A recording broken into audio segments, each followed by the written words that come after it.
welcome to Behind the Bearcat. This is the podcast where the Northwest Missouri State University Career Services Office chats with Northwest faculty, staff, students, alumni, and friends to hear about their career journeys, how they got to where they are, and how they became Bearcats. I'm Northwest Career Services Assistant Director Travis Klein. And I'm Hannah Christian, the Director of Career Services here at Northwest. And today's guest on our show, I'm Diana Linville. I'm a senior instructor and assistant director in the School of Computer Science and Information Systems here at Northwest. Welcome. We're very excited to have you on the podcast. Yay! Thank you. Especially since you sent all of your students to our recent speed networking event. I did. Double high fives for you. Well, it's an awesome event, so it's very beneficial. All right. So tell us, how did you find Northwest? How did you come to be at Northwest? So I grew up in a small town, actually very close to Maryville, Missouri. So I've always known about Northwest. So when I graduated school, I came here. I actually was a computer science major when I came to Northwest, and actually finished with a computer science degree, which is kind of rare. A lot of people change their majors along the way, but I had a high school math teacher that influenced me to try computer science, and I enjoyed it. So yeah. Plus my mom went to Northwest as well. So. And fun fact, we went to the same high school, actually. So. We did. So who was the math teacher? I'm curious. Actually, he was a math teacher, and then he became our principal. And it was Mr. McIntosh. Okay. I don't know if you remember him. Yep. Chuck? Absolutely. Was his name Chuck? Mhm. Yes, Chuck McIntosh. Okay. Yeah. I just saw him the other day. Yeah. We might have to cut this out. He was the one who I enjoyed math at the time, and Mr. Tabaney. I had Mr. Tabaney as my math teacher, and he was the one who kind of said, "Hey, you should look into computer science," because at that time, we had computers in school, but computer science wasn't really talked about or discussed. We didn't have exposure to it. So what aspect, that is very interesting. So what aspects of computer science interested you the most? Or once you got into the classes, what did you enjoy learning about? I liked the creative aspect of it, and I liked the problem solving. And I think that's why I enjoyed math so much, was I liked the problem solving. And so the part of computer science that I really enjoy is the problem solving aspect, finally getting something to work that you really want it to work, and finding that end result and making it work and making it do what you want it to. That's very satisfying.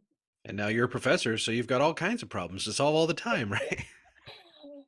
I do, and some of them are not computer science related. So. Right. We sort of already drove you off the rabbit trail, off the path. But after you graduated from Northwest, where did you go from there? I did not have a job when I graduated, actually. I substitute taught math at a high school for a month. And then I got a job here at Northwest as a PC specialist. So I worked in at the time, it was the data processing office. And then also, so I worked half days, data processing in the mornings, and then I worked in the afternoons in client computing. That's what it was called at the time. And so I actually started working at Northwest, and I worked as a PC specialist for 9 years before I started teaching full time. During that time, I did adjunct teach for the Department of Computer Science is what it's called then. So I always taught, even after I graduated, but I didn't start teaching full time until about 11 years ago. I'm very interested to know, what did you do as when you were data processing? Number one, I just have to hear about this. What did that involve? And then client computing. What were the tasks involved in those two, work?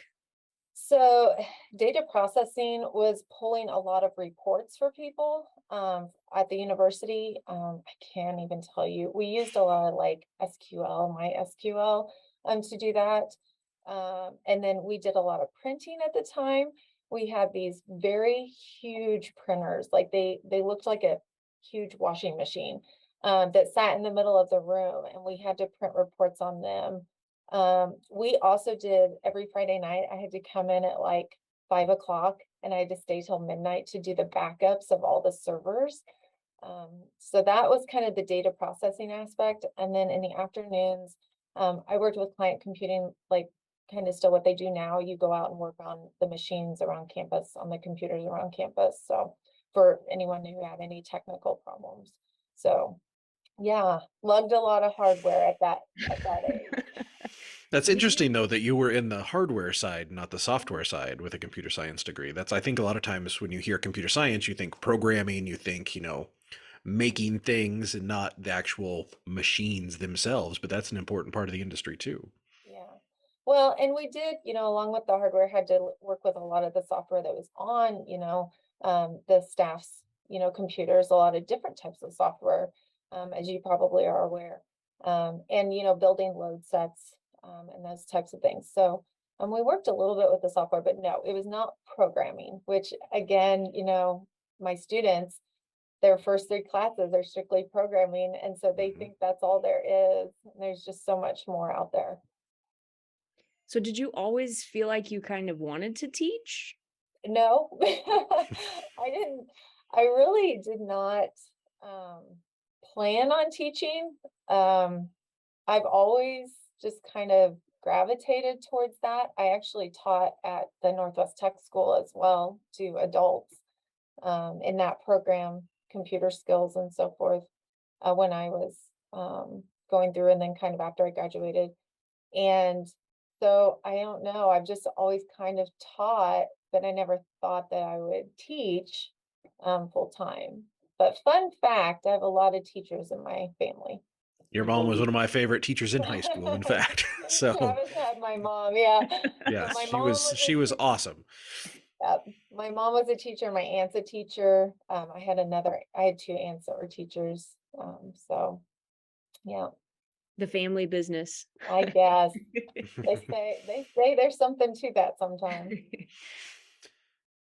So when did you make the decision, you were working in client computing and in that sort of, when did you make that decision to go back and get that master so that you could teach at the college level? I actually started working on my master's a year after I graduated. And that was mainly because I did at that time think, oh, I might want to teach someday, because I was adjunct teaching for the department at the time. And so, and that was another reason why too, to continue adjunct teaching, I needed to get my master's. So, yeah, I got my master's, I'm not gonna say years, I'm trying to remember how long it took me, from when I graduated. I think it was 2 years. I worked on it for 2 years. So I think I took a year off, and then I went back a year later and started working on it. And took advantage of the tuition reimbursement as Hmm. well. Since I was working at Northwest, it's just kind of one of those things where you should, take advantage of those opportunities that companies give you.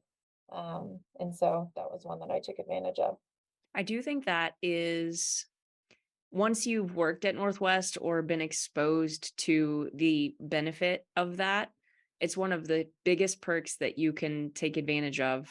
And I do tell students all the time, um, whether it's here, working here, or working in another place, always ask about, what opportunities they have to support you in continuing your education if you so desire. Some of them don't desire, but Right. honestly, I didn't desire when I Right. graduated. I was done. Yeah. So Yeah. obviously I'm here still. So it came back to bite me along the way. But so talk to us about teaching. What is your favorite part of teaching? What do you maybe your favorite part and your least favorite part?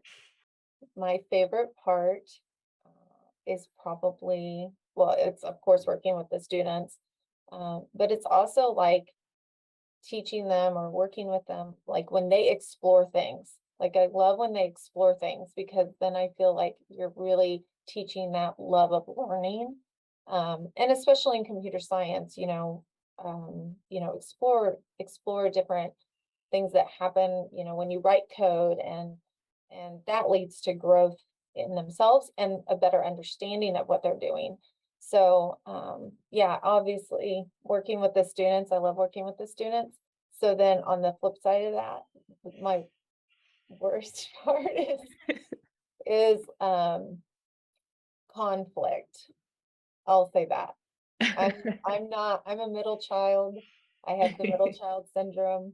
I am a peacekeeper and I don't like to deal with conflict. So, That's a very diplomatic way to put it. yes. So you mentioned you've taught computer science since it was the Department of Computer Science. So I would imagine out of all of the fields we teach here, that one's probably changed the most in the amount of time that you've been doing it. As a professor, how do you kind of stay on top of a field that is constantly changing? I mean, it's really like probably one semester to the next, you could have things that are different or new. How do you keep on top of that? Yeah. I have wonderful colleagues. So we do share a lot of information, and that is extremely helpful. If I was, one person in, one department, as a lot of our, K through 12 teachers face, that is, makes it a lot more difficult to be able to stay current.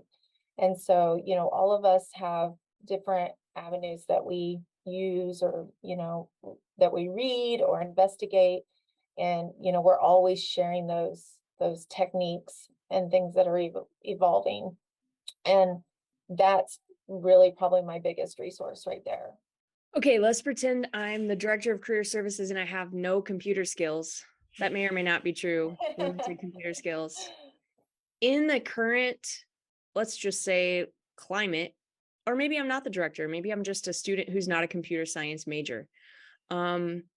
But I'm interested in computer science. What skills would you recommend that I maybe pick up or try to obtain? Maybe that would be helpful for me if I was looking for a job.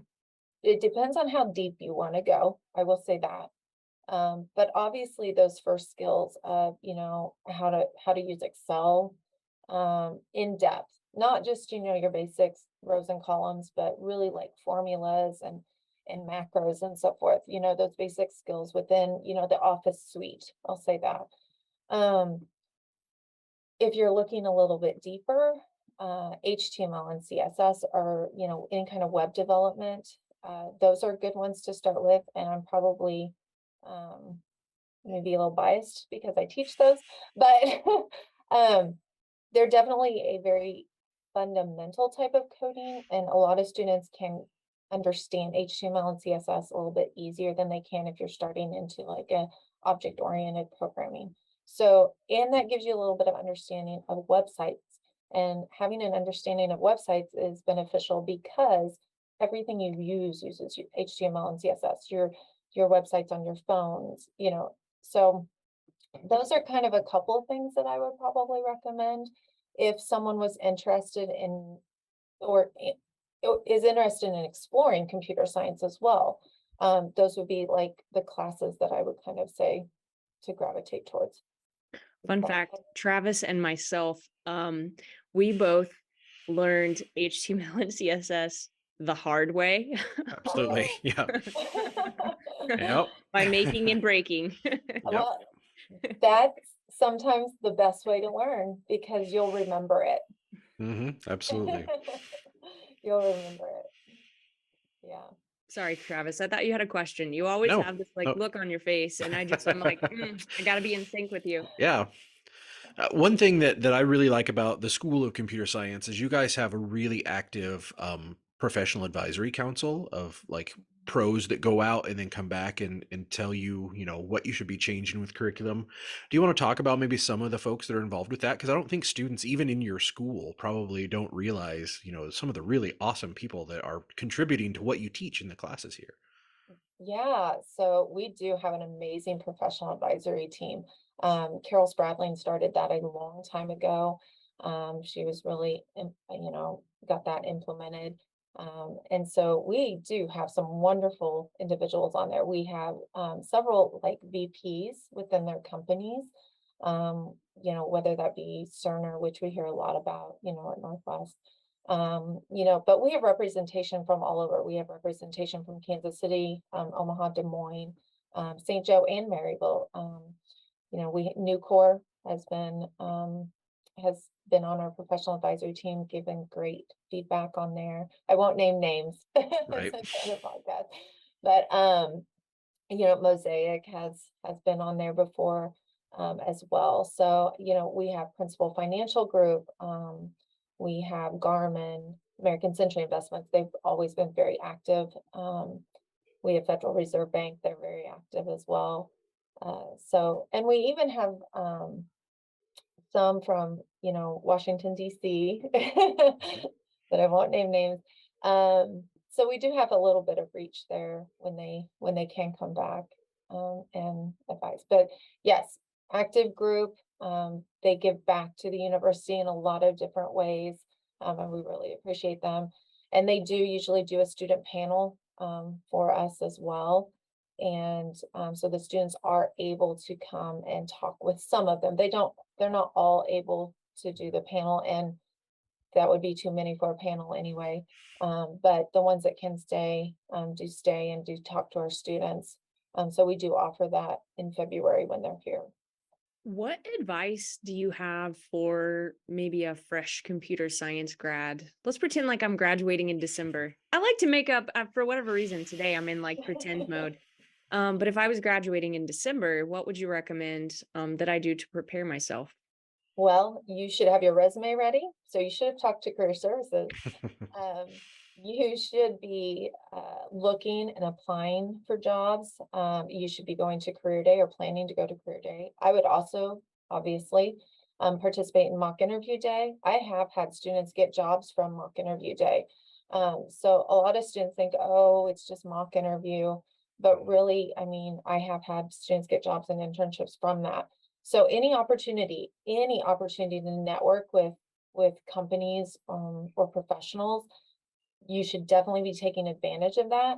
I also would start researching companies where you want to be, because applying for a job in, Seattle, but you want to live in Kansas City, you're not going to be a fit for that company. And so really target companies that you're interested in working for. Look at um, their motto, look at um, their ethical values. I mean, what do they stand for? Do you want to work for them? Because, they're looking for someone who fits them, but you also need to look for something that fits you. Yeah, I think one of the things we see a lot with computer science students who are getting ready to graduate is they look at tech companies, but they don't necessarily look outside of that. And it's like Mhm. in 2022, every company has computer science needs. Everybody has a website. Everybody, a lot of them are making apps and things like that. I remember there's a story from Career Day from years ago. We had Mr. Goodsense come and Uh-huh. nobody went to talk to them because nobody wanted to make sandwiches. Well, they were trying to make a mobile app to order at the time. So they wanted computer science students. So Mhm. it didn't have anything to do with sandwiches, but that's a sandwich company. So, I mean, computer science is really one of the fields that's a wide open choice. Like you can pick almost any company out there and they probably have a computer science job or several that you could Mhm. apply for. Yep, that's a great point, Travis. Yeah. I have another interesting question here. I've been visiting a lot with students, maybe from creative disciplines, but I think it also applies to computer science. What are your thoughts on having a portfolio? Oh, that's kind of a tough question. Are you talking like an electronic portfolio kind of thing? Is that what you're thinking? I guess I'm thinking that is GitHub important as a computer science Oh, student? Is how do I showcase? I see. So if I've done projects in my classes, like what's the best way to showcase that? Yeah. Okay. So I see what you're asking. Absolutely. GitHub is very important. I tell my students that every day. I use it in several of my classes. I don't know that it's as important in the CS field to, have that like on a resume when you're applying for a job. I tell my students that they should definitely list that and they should definitely talk about it in an interview. If it progresses from there where they're like, well, we'd like to see some of your work, then that's when they can share like their GitHub, repo with that person. So, I mean, again, I, you know, my, our professionals tell us, that the resume is really where they're gonna catch them. They look through a lot of resumes, and so they don't really talk too much about portfolios because they don't want to dig that deep necessarily to begin with. Now, again, it kind of depends on what you're applying for. If you're a graphic design major, then you are going to want to have that portfolio ready. But for CS, really our professional advisory team, they don't talk about looking at portfolios necessarily. And I do think maybe that might be something that evolves though too, as you get more experience in your jobs. But a lot of that could be copyrighted as well, that the company owns that. So that may be something you can't share anyway. So they really don't talk about portfolios. Be honest. No, that's a good feedback. Mhm. Do you find, we have those computer science again, because it is such a crucial part of so many industries now. Are you finding we're having more students who aren't necessarily CS majors take CS classes? I know we have like the digital media major that's kind of three different academic areas and you take classes out of each. Are you finding that you have students who do things like that are kind of cross-platform and then cross your paths versus just being a traditional computer science or management information systems major? I see a few. I see a few in the first web development class the web development one class. I'll see a few in there, but really I don't teach a lot of the what the first level Mhm. of classes. So, I'm teaching a lot of like programming too, and I don't see a lot of non-majors in there. But I know like in our foundations of computing class, I do think we do have quite a few non-majors in that class that um, that are, exploring a little bit of that, even though they're not a CS major. So I will take more though. Sign up for that class. Sign up for any computer class. It will be beneficial for you. Anything else? Words of wisdom, advice.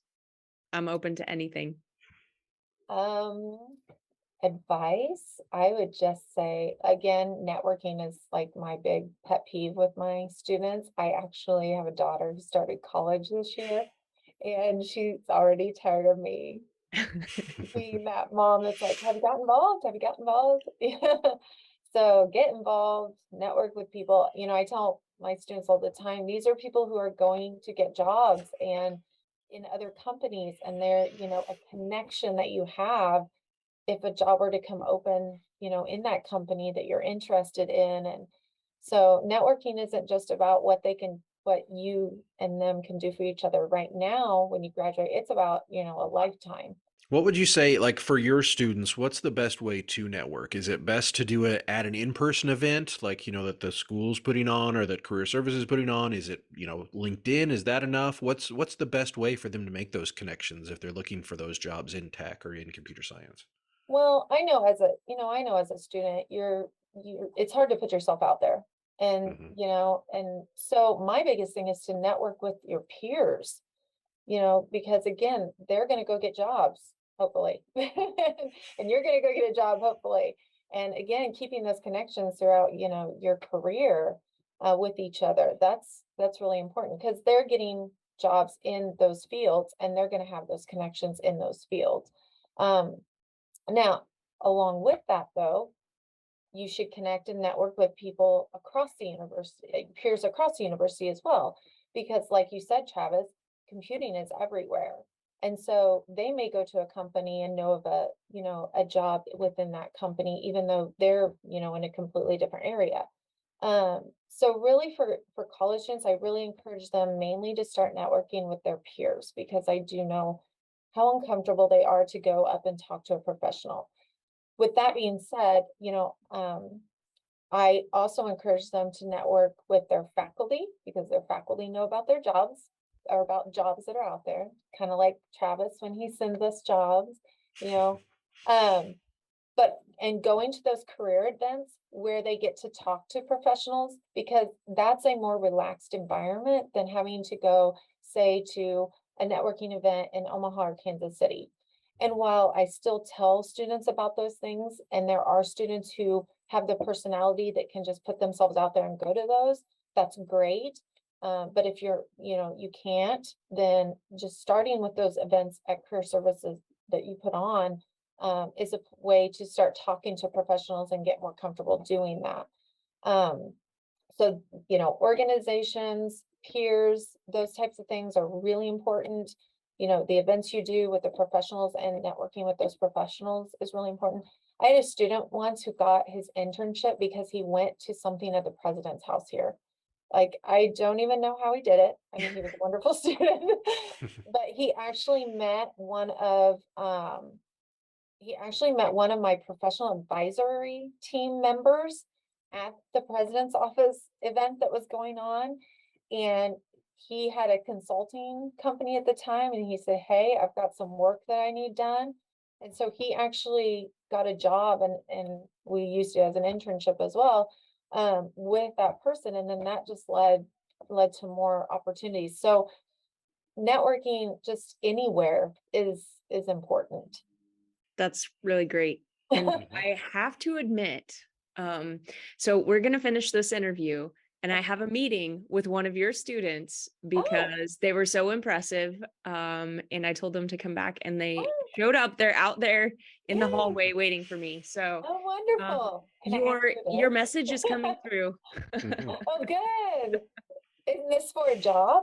This is for a job or just for? It's for networking. We'll find out.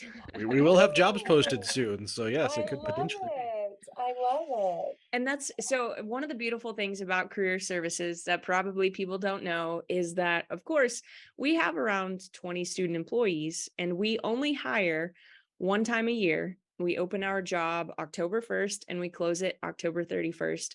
And we do that very purposefully because we want to focus on hiring a diverse, robust student employment team. But the problem is, as most people who post jobs, it's a very common problem, right? Getting those applicants in. So in the last couple of years, we've been trying to be really, really purposeful about recruiting students for our own positions. So we know how it is for employers as well when they're trying to recruit for, positions. It's hard to find people who are willing and capable to apply for your positions. So yeah, you just send us students, and we'll send them and get them signed up. And the more students we have who apply and interview with us, the better. Yeah, that's awesome. I'm super excited. Yeah.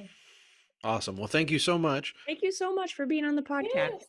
Yes. Thank you for having me. All right. Well, that will do it for another episode of Behind the Bearcat, and we'll talk to you next time. Hey guys, we hope you enjoyed that episode. If you did, be sure to give us a thumbs up below. That helps out. Also, if you've not done so yet, be sure to subscribe and hit the notification bell so you never miss a new episode. Also, we'd love to connect with you on social media. You can find Behind the Bearcat on Twitter, Instagram, and LinkedIn. Plus, the audio podcast comes out on Fridays on all the major podcast platforms. Thanks again for watching Behind the Bearcat, and as always, we'll talk to you next time.